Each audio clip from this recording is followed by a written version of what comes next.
Have you ever made pecan smoked osso buco? Find this recipe on hooksrub.com. You want to start out with some nice big thick beef or veal shanks, and you want to make sure it has a nice big thick marrow bone right in the middle. Now if you're not using mayonnaise as a binder for your meat, you better get on the train. My other sneaky secret is this blue agave sriracha by Yellowbird. Now you want to massage your meat really well to make sure it's nice and coated all over with those binders. Next, we're going to use two of our rubs that are made for beef, the Mad Cow, with a little bit of a kick to it. And then we'll also use our H-Town AP, all-purpose, all everything. And one thing you want to be sure to do is score the edge of the fat, because this keeps the meat from cupping while it cooks. Now set up your smoker on the indirect heating method with your coals and your wood on one side of the firebox. This allows the meat to smoke at a little bit slower rate on the opposite side of the grill from the fire. Make sure that you leave some space between the cuts of meat for airflow. Now we're going to let that smoke on about a 300-degree grill for about an hour before we check it.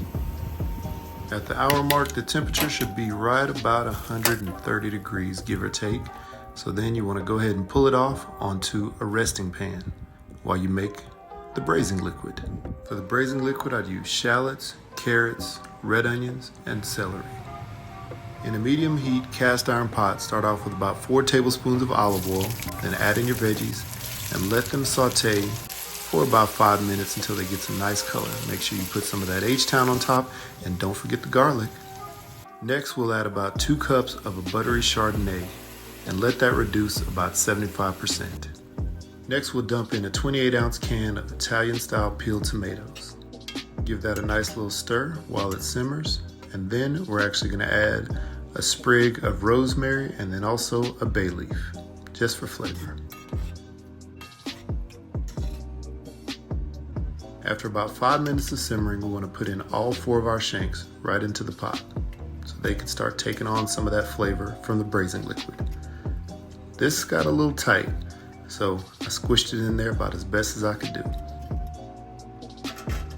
Next, we'll add in our fresh catch, which will give a nice herby garlicky flavor to this braising liquid. Then we'll add in 2 cups of chicken stock. This will give a bit more volume to that braising liquid.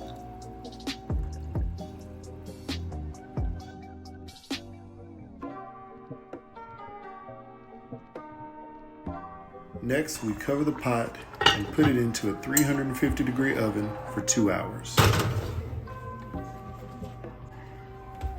Now, while that's cooking, we can go ahead and make our potatoes. We'll go ahead and peel these russets, cube them up, and put them into a pot of boiling and salted water. We'll strain them when they're fork tender, put in a masher, 2 tablespoons of butter, and a 1.5 cups of milk. I also like to add about 2 tablespoons of sour cream and also some Redmond real salt, kosher salt. This stuff is amazing. Now use your potato masher, get it nice and squished up to whatever consistency that you like. We like them with a little bit of lumps. At the 2-hour mark, go ahead and take your braised veal shanks out of the oven. And when you lift the lid, oh, look at this magic. Believe it or not, this meat is nice and tender. Now let's plate it up. We'll start with a nice bed of mashed potatoes, and then we'll put one of those big hunks of meat right on top. Now we don't want to forget the braising liquid, because this adds gravy and it adds flavor. So today we use the H-Town, the Mad Cow, and the fresh catch to make this amazingness. Pecan smoked veal shank over mashed potatoes.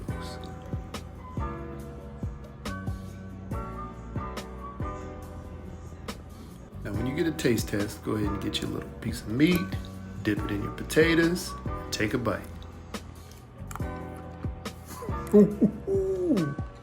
That's good right there. Now did you think we were going to forget the bone marrow? Nah. Now get you a cocktail fork, butter knife, or whatever it is, and go ahead and scoop you some bone marrow right up out of that bone. Taste that glorious, glorious marrow. Make sure to comment, like, and subscribe. And find this recipe and more on hooksrub.com. #WeSmokeMeat.